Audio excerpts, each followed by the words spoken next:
자, 오늘 사순절 두 번째 주일입니다.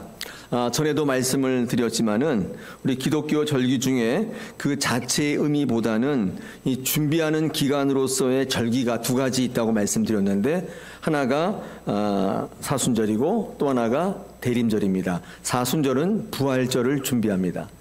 대림절은 성탄절을 준비하는 것입니다. 왜 준비해야만 되는가? 부활절이나 성탄절에 주시는 은혜가 너무 크고 중요하기 때문에 그 큰 은혜를 누리기 위해서는 반드시 준비하는 기간이 필요하다는 것입니다. 그래서 그 앞에 절기들을 두어서 은혜를 준비하는 것입니다. 사순절은 영어로 렌트라고 합니다. L-E-N-T. 이 렌트는 고대 영어죠. 앵글로색슨어의 랭에서 어원이 있다고 하는데, 그걸 찾아보니까 소성케하다, 다시 살아나다, 그런 뜻으로의, 그래서 랭이라고 하는 말이 봄 라는 의미로도 쓰이고 독일어 렌츠라고 하는 말로도 쓰인다고 제가 이렇게 한번 찾아보니까 그렇게 되어 있더라고요. 그러니까 사순절을 한마디로 정의하면 봄이다. 소성케 된다. 추운 겨울을 잘 준비해서 따뜻한 봄을 맞는 것처럼 우리의 영혼이 다시금 살아나게 하는 기간이다. 이렇게 해석해 볼 수가 있습니다. 이 사순절 기간에 또 예수님의 삶과 사역을 또 깊이 묵상하심으로, 또 그 고난을 깊이 묵상하심으로 마침내 사망의 권세를 이기시고 부활하신 예수 그리스도를 정통으로 만나는 귀한 시간들을 되시기를 축복합니다. 할렐루야. 네. 예수님의 구원은요, 그 예수님의 고난의 삶으로부터 시작돼서 십자가에서 정점을 이루고 그리고 부활로 완성됩니다. 자, 그런데 부활 이후의 성도의 삶이 어떻든가는 주님께서 부활하시고 승천하셨기 때문에 알 수 없잖아요. 그래서 예수님의 이 구원의 사건의 완벽한 현실적 버전이 뭐냐면 이 사도 바울의 삶입니다. 이 사도 바울의 삶과 신앙을 통해서 이 부활의 삶이 우리 성도에게 어떻게 이루어지는지를 그가 보여주고 있습니다. 그러므로 예수님의 구원을 이야기하게 되면 반드시 사도 바울의 삶과 신앙으로 연결될 수밖에 없습니다. 현실적 판이에요. 현실판이에요. 현실적 버전. 사도 바울은 종교개혁의 최초의 종교개혁자예요. 그가 신앙을 개혁했단 말이죠. 자, 그런 그가 이 사순절에 우리에게 무엇을 부르짖고 있는가? 오늘 주시는 말씀을 통해서 묵상하실 말씀은 이 사도 바울의 구원의 사건입니다. 그가 어떻게 구원을 이루었는가를 주시는 본문을 통해서 또 여러 가지 구약과 신약의 말씀을 통해서 같이 한번 말씀을 나누기를 원합니다. 많은 분들이 사도 바울의 구원이요, 다메섹 도상에서의 그 신기한 체험이 있잖아요. 거기에서 기인한다고 생각하시는 분이 참 많습니다. 사도행전 9장에 이 사도 바울이 다메섹에서 주님을 만난 사건이 기록되어 있습니다. 2절부터 5절을 제가 한번 읽어보겠습니다. 사도행전 9장. 다메섹 여러 회당에 가져갈 공문을 청하니 이는 만일 그 도를 따르는 사람을 만나면 남녀를 막론하고 결박하여 예루살렘으로 잡아오려 함이라. 사울이 길을 가다가 다메섹에 가까이 이르더니 호련히 하늘로부터 빛이 그를 둘러 비치는지라. 땅에 엎드러져 들으매 소리가 있어 이르시되 사울아 사울아 네가 어찌하여 나를 박해하느냐 하거늘 대답하되 주여 누구시니까? 이르시되 나는 네가 박해하는 예수라. 사도 바울이 저기 안디옥에 예수 믿는 사람들을 잡으러 말을 타고 달려가다가 이 다메섹에서 부활하신 예수님, 그러니까 예수님 환상이겠죠, 만났어요. 그래서 그 자리에서 꼬꾸라졌어요. 그래서 누구시냐고 물으니까 네가 박해하는 예수라고 하는 말을 들은 거죠. 여러분, 이 사건 때문에 많은 사람들이 사도 바울이 구원을 받았다, 예수님을 믿는 사람들을 잡아 죽이는 자에서 복음을 증거하는 사도로 변화되었다고 말씀합니다. 그래서 이런 경험이 매우 중요하다고 얘기하고 어떤 분들은 이런 경험을 자꾸 추구합니다. 여러분, 이 다메섹에서 이 사건은 여러분 보시다시피 굉장히 신비적인 사건이죠. 일종의 기적 같은 극적인 사건입니다. 저는 저와 여러분의 삶에도 이런 삶을 얼마든지 경험할 수가 있다고 확신합니다. 그런데 여러분, 이 사건은요, 흔하게 경험할 수 있는 건 아니죠. 극적이긴 한데 보편적이진 않습니다. 제가 신앙할 때 또 공부할 때 많이 강조하는 단어 중에 하나가 이 보편적이라는 말입니다. 이 보편적이라는 것은 우리 기독교를 대표하는 가장 중요한 신학의 속성이죠. 많은 사람들이 보편적인 것보다도 극적인 것들을 만나기를 원합니다. 왜냐하면 극적인 것일수록, 드라마틱할수록 변하는 힘이 있다고 보고 파장이 있다고 보고 영향력이 있다고 보는 생각 때문입니다. 보편적이고 일상적인 것은 우리를 변화시킬 만한 힘이 없다고 봅니다. 그렇게 생각해요. 그래서 평범한 것들은 아무것도 아니라고 생각합니다. 그래서 기도하더라도 소리를 크게 지르며 기도하고 이렇게 하는 걸 원해요. 그래야 뭔가 파장이 있다고 생각을. 일반적으로 기도하는 것은 기도가 아니라고 얘기해요. 그런 건 기도가 아니라는. 자, 이런 경험이 보편적이지 않다면, 그렇다면 하나님께서는 이런 극적인 체험을 누구에게 주시는가, 이런 질문이 생기는데, 어떤 사람에게 이런 극적인 경험을 하게 하실까? 하나님 만나 주더라도 그냥 극적으로 만나게 하시는데, 어떤 사람에게 이런 극적인 경험을 주시는가? 여러분, 누구냐면요, 대표적으로 그런 경우의 사람이 바로 사도 바울입니다. 여러분, 사도 바울은 어떤 사람인가를 한번 살펴볼 필요가 있는데, 사도 바울은요, 이런 사람입니다. 잘못된 것을 절대적으로 믿는 사람이에요. 너무나 절대적으로 믿고 있기 때문에 흔들림이 없어요. 더 불행한 것은 사도 바울은 많이 배웠어요.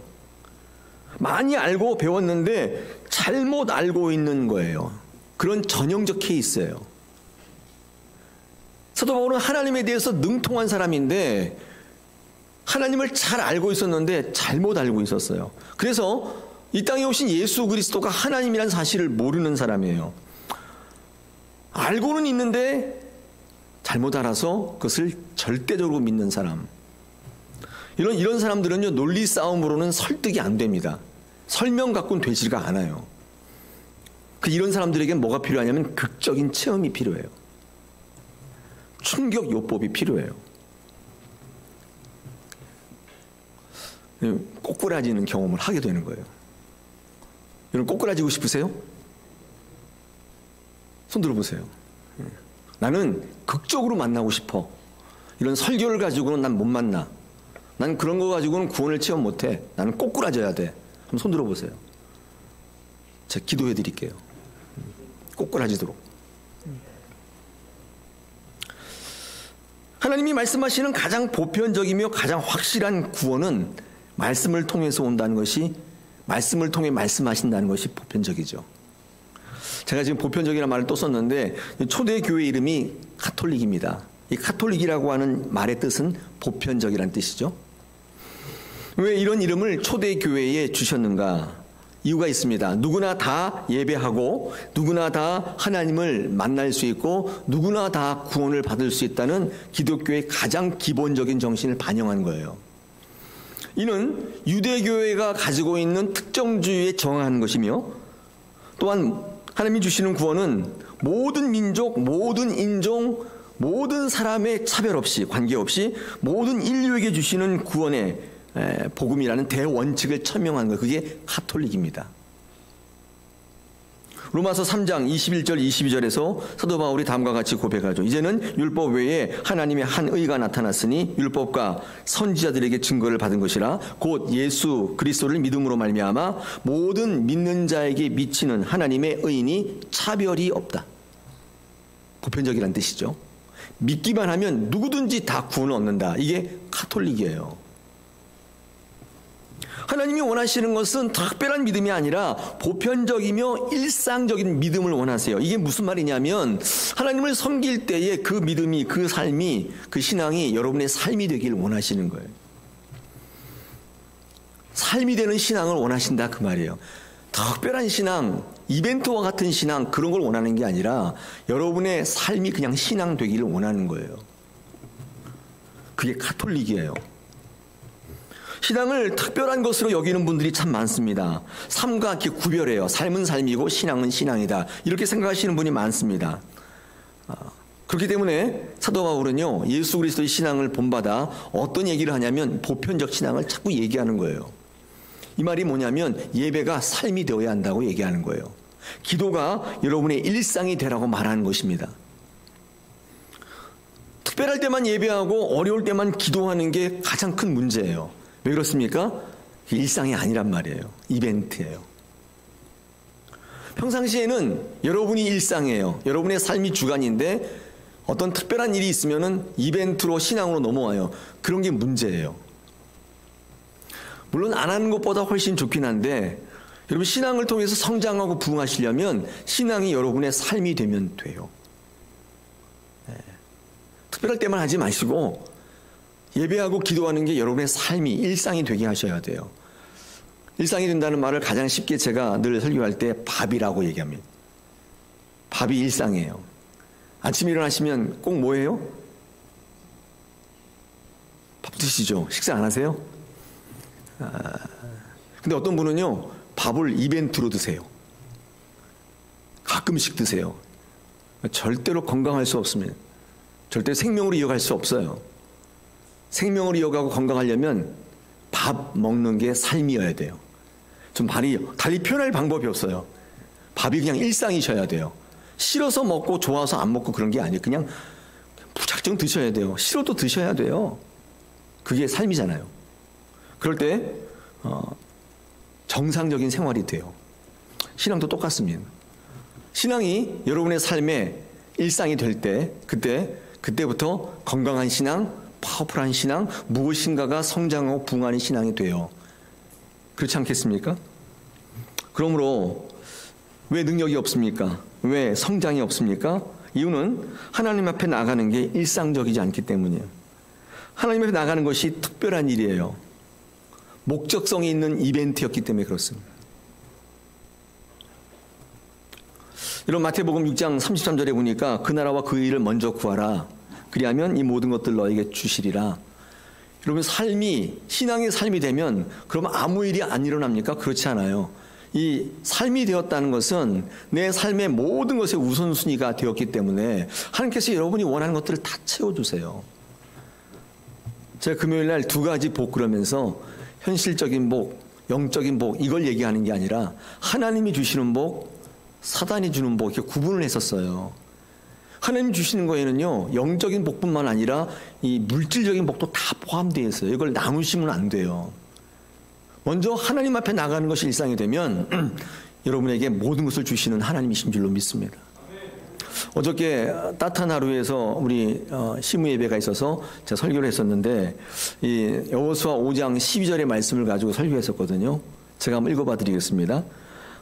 또 그 땅에 소산물을 먹은 다음 날에 만나가 그쳤으니 이스라엘 사람이 다시는 만나를 얻지 못하였고 그 해에 가나안의 소출을 먹었더라. 이 말씀인데요. 제가 이 말씀 묵상하다가 좀 섭섭했어요. 왜냐하면 만나 참 좋았거든요.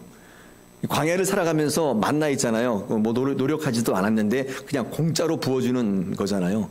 매일 같은 메뉴여서 좀 식상하긴 하지만 질리기는 하지만 굶어 죽지는 않았어요. 아무것도 안 했는데 하나님께서 40년 동안 공짜로 먹여주셨어요. 저는 그게 참 좋았거든요. 근데 가나안 땅에 딱 들어왔는데 만나가 딱 끝져버린 거예요. 그럼 어떻게 된 거예요? 공짜는 끝이다.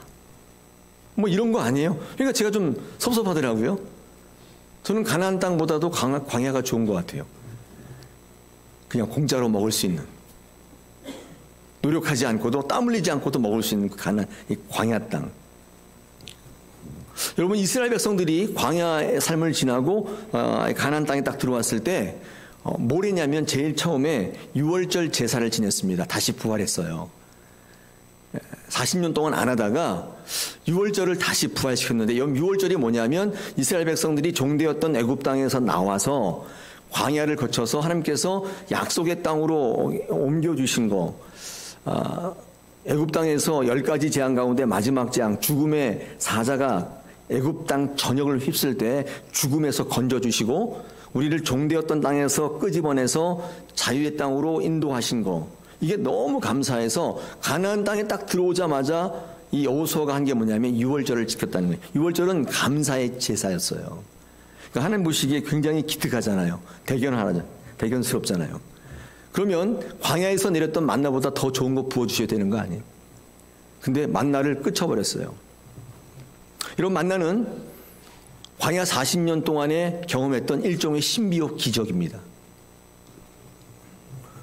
기특한 일을 했는데, 대견스러운 일을 했는데 왜 만나를 멈추게 하는가? 여기에는 하나님의 귀한 메시지가 있습니다. 왜 그런가 하면 하나님의 이런 목소리가 있는데, 이제부터는 기적을 멈추시겠다. 이제부터는 기적을 주지 않겠다. 앞으로는 보편적 일상으로 살아가라. 이런 뜻이에요.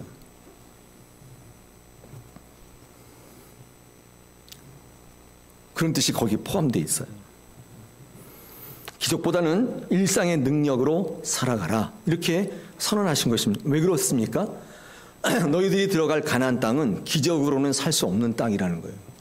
광야는 나의 기적으로 살 수 있었지만 이제부터 너에게 허락된 구원의 땅, 구원의 민족은 기적으로 사는 게 아니라고 말씀해요.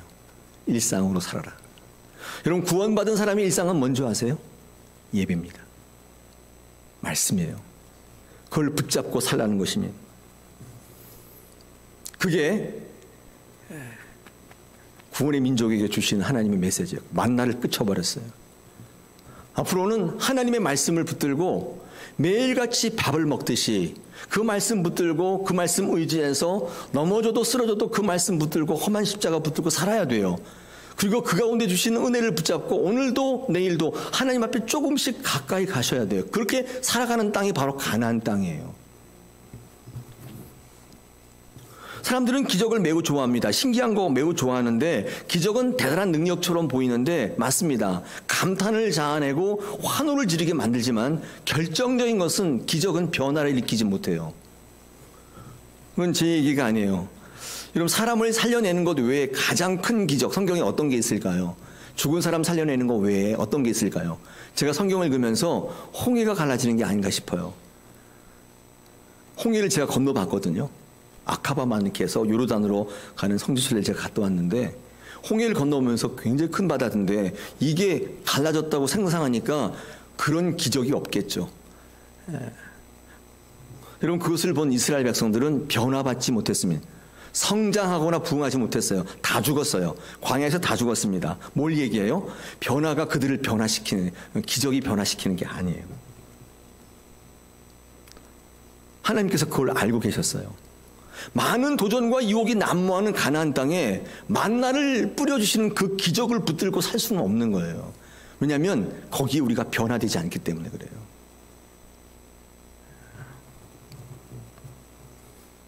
말씀이에요.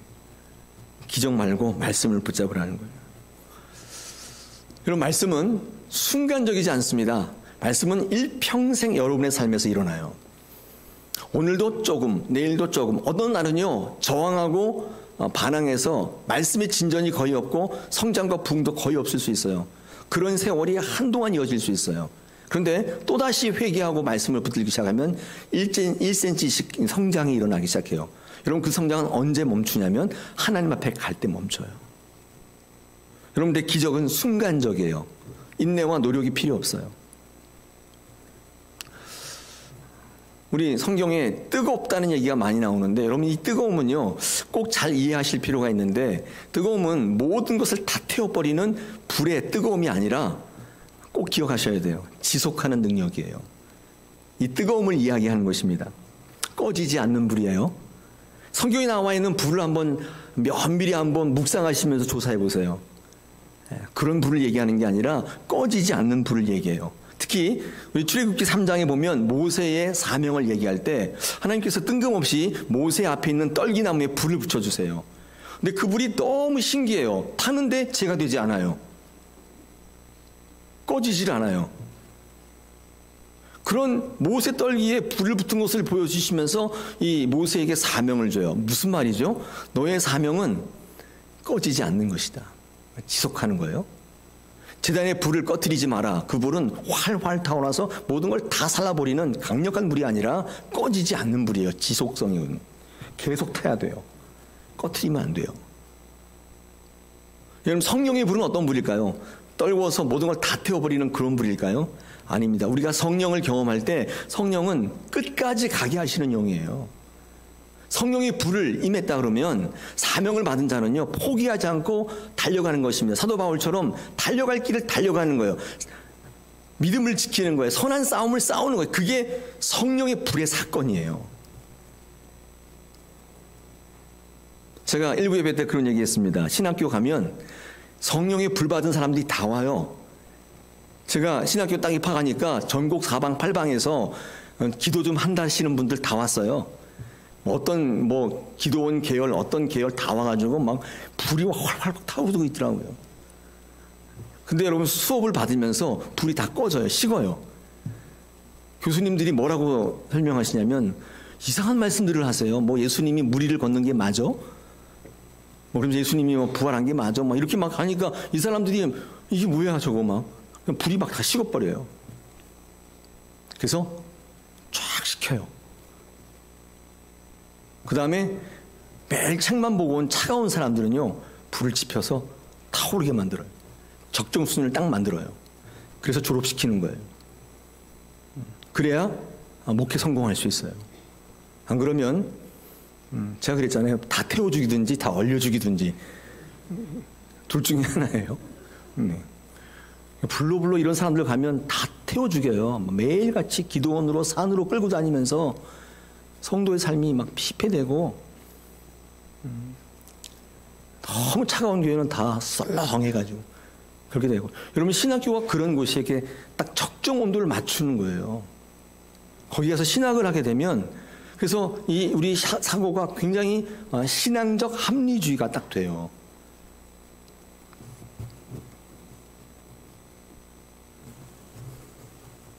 광야에 엄청난 기적을 본 사람들은 변화를 경험하지 못했어요. 성전과 붕으로 이어가지 못했습니다.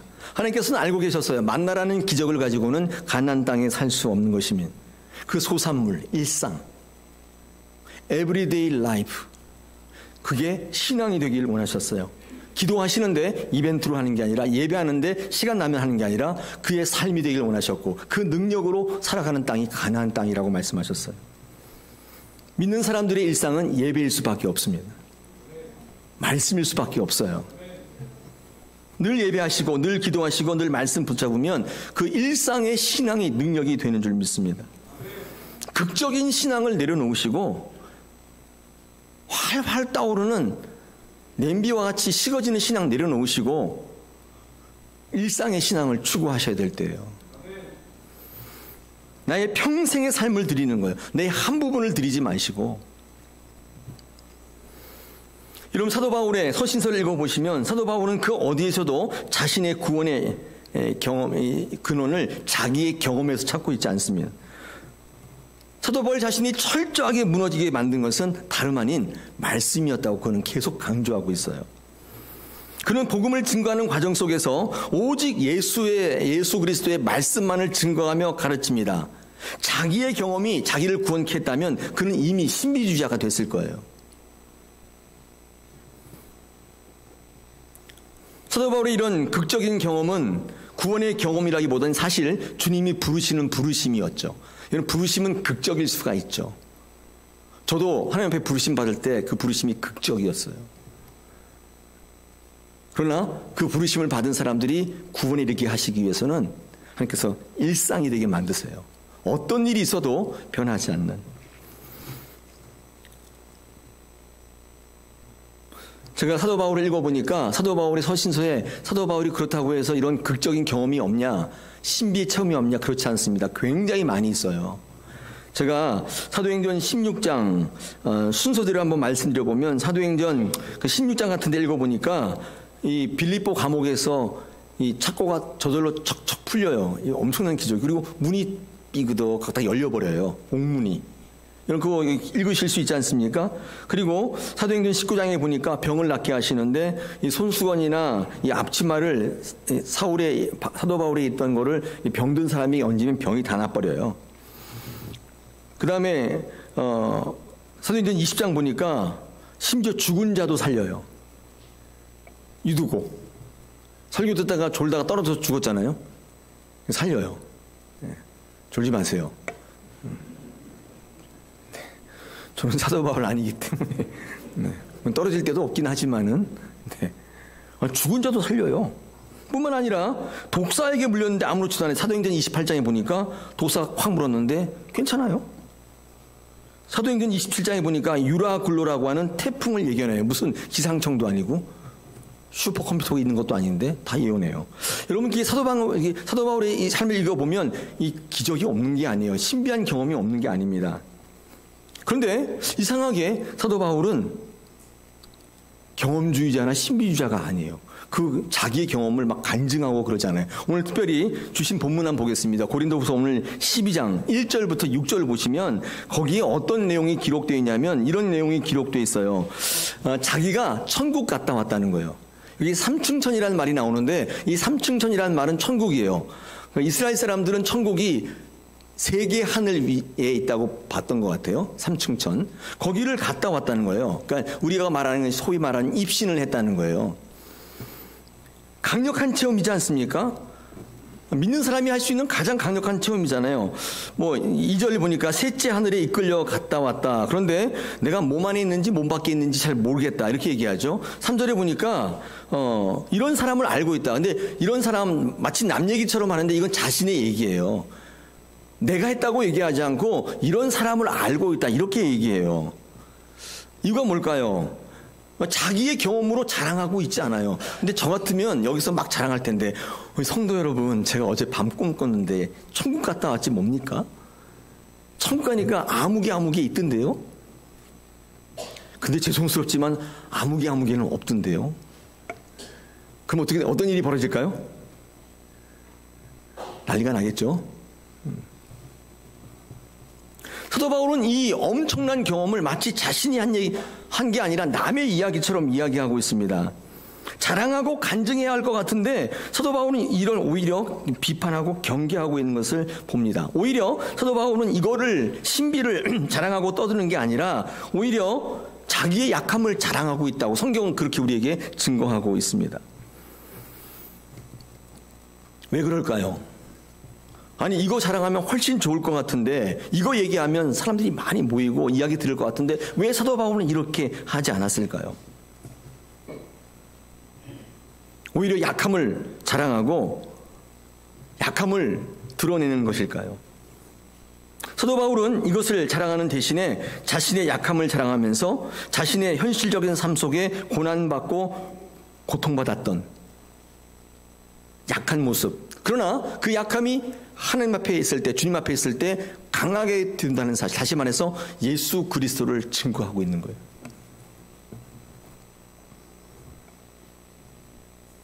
삶이 바뀌고 그의 영혼이 다시 태어나는 구원은 말씀을 가슴에 품고 현실적인 삶에서 날마다 인간적인 약함을 경험하며 살아갈 때, 그리고 그 문제를 하나님 앞에 가지고 나올 때 하나님이 부어주신 은혜의 열매예요. 그게 구원이다, 그 말이에요. 직접 보았는데도 그것을 자랑으로 삼지 않고 그것에 근거한 목회를 하지 않는 이유는, 이 땅에 많은 사람들을 위해 살고 있다고 고백하는 이유는, 이 땅의 삶을 무시하는 치우친 신앙이 되지 않았던 이유는, 경험을 통해서 신비주의자가 되지 않았던 이유는 뭘까요? 그건 바로 하나님을 아는 지식 때문이었습니다. 빌립보서 3장에서 다음과 같이 고백합니다. 그러나 무엇이든지 내게 유익한 것을 내가 그리스도를 위하여 다 해로 여길 뿐더러 또한 모든 것을 해로 여김은 내 주 그리스도 예수를 아는 지식이 가장 고상하기 때문이라.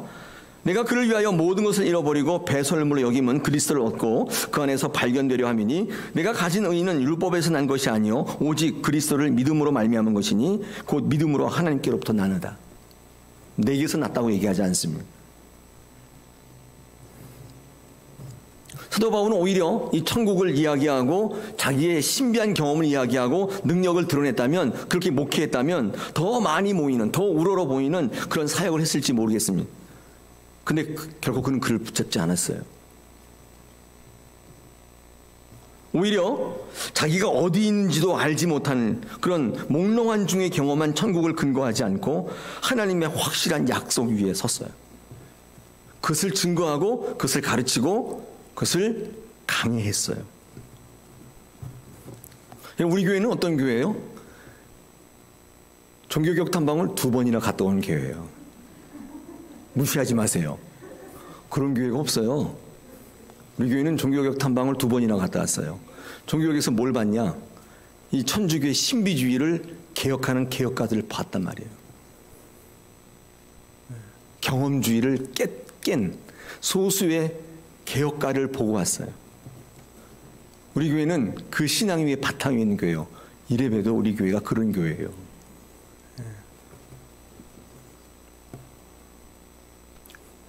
사도 바울은 말씀 중심의 신앙과 사역을 감당할 때 오늘 빌립보서 1장 20절 26절에 보니까 이렇게 얘기합니다. 죽는 것도 유익하다. 21절에서 그죠? 그 다음에 22절에 보니까 내가 차라리 세상을 떠나서 그리스도와 함께 있는 게 더 좋다.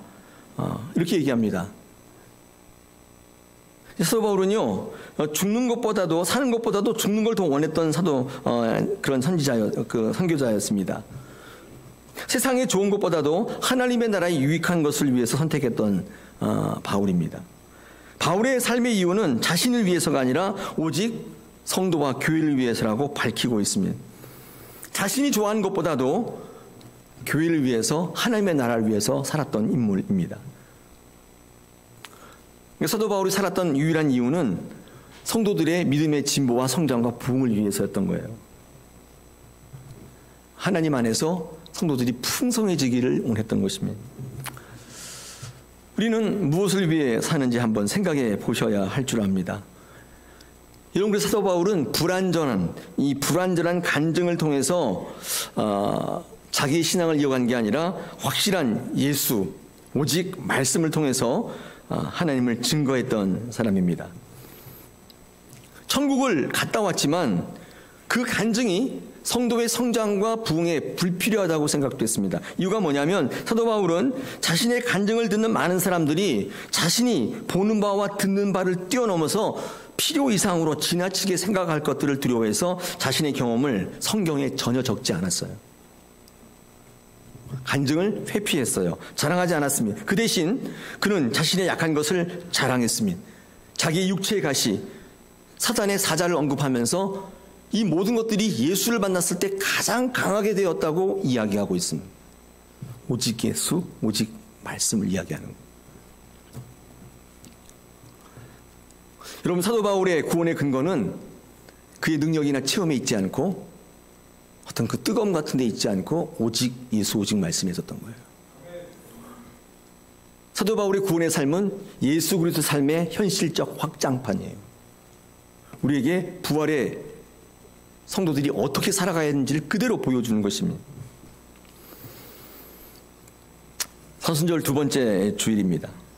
예수의 삶을 묵상하면서 예수님의 십자가를 바라보면서 우리는 우리의 삶이 어떻게 사는 것이 부활을 경험하는, 부활을 포용하는 성도의 삶일까를 다시 한번 생각해야 될 시점인 줄 믿습니다. 우리 신앙생활 할 때에 오직 예수, 오직 말씀을 바라보시고 너무 조급해하지 마세요. 여러분, 삶에 전반적으로 일어나요. 구원의 사건, 변화의 사건은 어느 한순간의 사건이 아니에요. 뭐 어떤 한 간증을 들었다고, 어떤 한 말씀을 들었다고 일어난 사건이 아니에요. 여러분 삶에 끊임없이 일어나요. 오늘도 일어나고 내일도 일어나요. 넘어졌을 때 또 일으켜 세워요. 우리 이렇게 사도 바울의 고백처럼 달려갈 길을 달려가셔야 돼요. 믿음의 싸움을 싸우셔야 돼요. 그리고 마침내 주님의 그 심판대 앞에 다다르는 것입니다. 오늘도 여러분 이 신앙을 붙잡고 이 사순절 기간에 주님의 삶과 죽음 그리고 고난을 묵상하시면서 생명으로 나가시는 저와 여러분 되시길 축복합니다. 할렐루야.